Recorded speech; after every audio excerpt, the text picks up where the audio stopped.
Success with it, which is not lost on me, given that I've seen you do it in multiple battles with the approach you take in the opponents, and I really appreciated that myself in how you do it.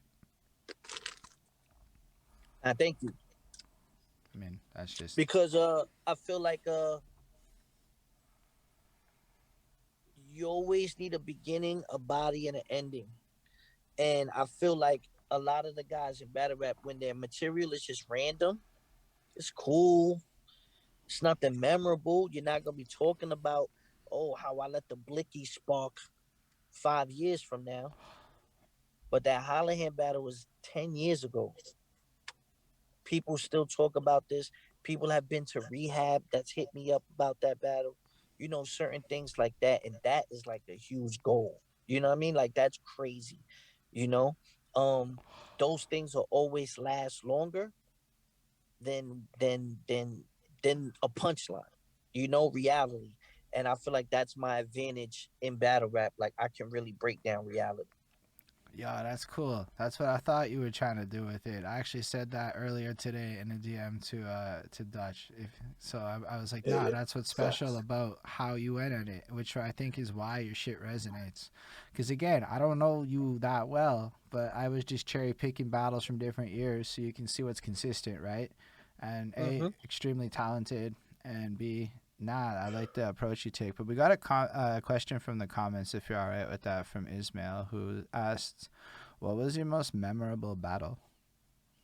My most memorable battle, it has to be Holland, but also it's up there with Head Ice and Hitman Holla.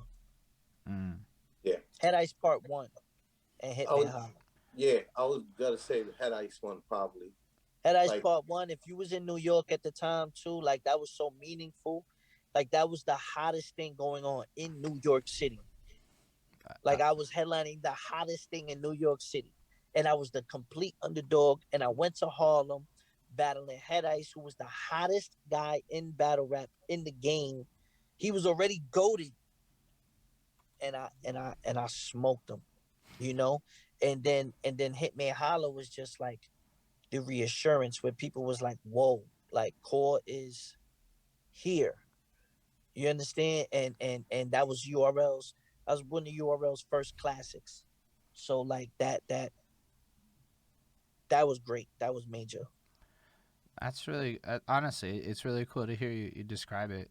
Um, so, like, you also make music. When I mean, sorry, and that's a weird way to put it, but I was listening to there's two projects on Spotify, and I've now heard them both, at least. I didn't go that much deeper, so I'm sure there's more out there, but I heard some of the snippets used in your battles, and I fucking love how in the pocket you are. I want to just give you the compliments on your musical prowess as well, because you're a fucking ill songwriter. I don't Thank know if you. people talk Thank you. about your music as much, but were you doing music the whole time? Can you tell us a bit about that side of your life? Yeah. Resolutions is out now. I just dropped that in on the 1st of January, and that right now is really buzzing. Like people really have gravitated to that album, and I truthfully feel like it's my best body of work. It's at a mature insight that I've toyed with other songs that I've put out, but this one is complete. And Mm, the response from it lets me know that it's complete. Now, as far as music, like I said, I was always in the studio, so right. battle rapping happened randomly. The goal was always to get a record deal or have some distribution or put out projects. That was always the goal. So even though the battle rap took off and it became very beneficial financially too, I never stopped making music. I would always sprinkle certain things out. Then I dropped 16s and Better Part 2 2 years ago. I had the first single with Meth. Everyone jumped to that. And now this one, Resolutions, is just like the same thing. So I love music. To be honest with you, I love music more than battle rapping. And I'm see? trying to bridge the gap. If you guys understand, I always use that phrase and the hashtag. I'm always putting bridging the gap because of that. I want to be the example. When people say battle rappers can't make music, oh no, but Cortez makes good music. Mm. Not you, Core. The rest of them, and I'm trying to bridge that gap to let people know, like, yo, man, there's people out here that could do both. Yo, that's Yeah, wonderful. I was explaining to Holden that like you come from a older school of battling where we actually used to battle to get record deals. So Yeah, like the battling was really just a avenue for us to get where we wanted to be ultimately, which was making music. there Wow, are dudes now. nowadays, yeah, there are battle rappers now. There's dudes now that don't make music.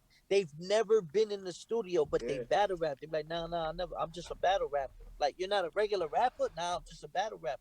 Mm. yeah, I never yeah. been in the studio. I never rapped on the beat. I'm like, Yeah, what? they don't know how to they don't know how to they don't know how to Yeah. rap on beat. They don't know how to like record themselves in any way. They don't even Hold in, understand the concept of recording hold, themselves.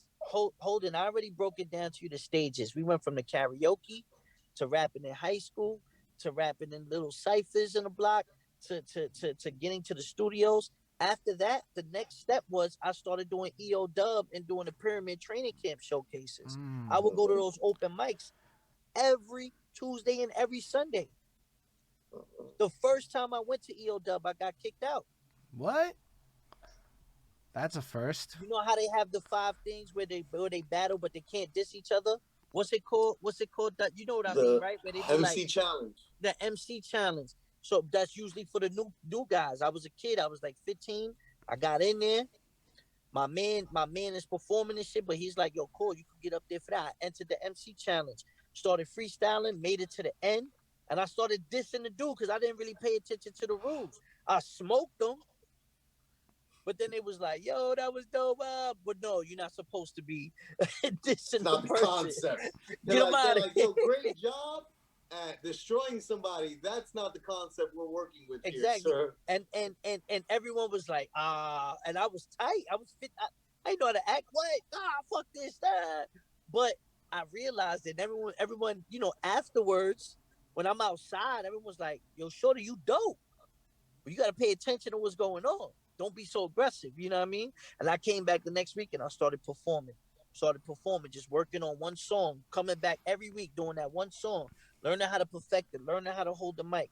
I really went through the due diligence and learning every step away of how to become an artist. So that's Mm. why I feel like music is the least. It's the least of my worries. It's more or less the business or something like that. Like music, I love. Battle rapping is great too, but I have to like shut everything down when I battle rap, and I sometimes I don't want to do that. But music is just natural to me. I like the way you put that, and I like the fact that you brought up the end of the week training camp the way that you did it, but also that you brought up perfecting a song.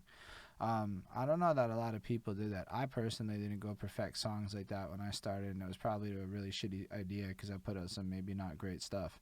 So like, I think it's fascinating. And would you recommend people test out material like that to go find open mics and play shit that's not All the released? time. Comics do it. Dave Chappelle goes to like Gotham randomly and Randomly. try out jokes and test out jokes. We while we're here and super shouts out to end of the week. That was like good Mm, looks, right? Because we're on their platform. So like, it's true. always shouts out to end of the week.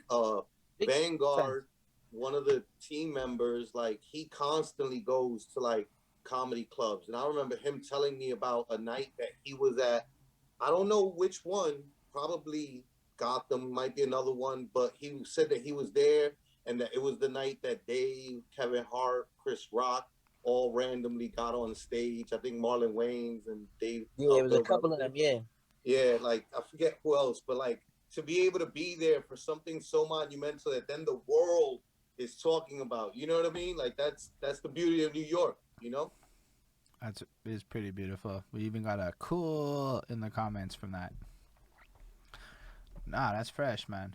I like that. I like that you shared that because sometimes I think we think things like you gotta hide everything and etc. But then I started talking to young people and they're like, "Nah, man, I just share shit the whole way through the process and people fucks with it and buy it after." And I'm like, "Oh, hmm that's actually kind of interesting. Maybe it's a better marketing." But in a sense, doing the open mic thing where you perfect your song like that, all those people are gonna be invested in that song when that song comes out. That's actually a fucking brilliant marketing. And so I appreciate you sharing exactly. that knowledge nugget with us.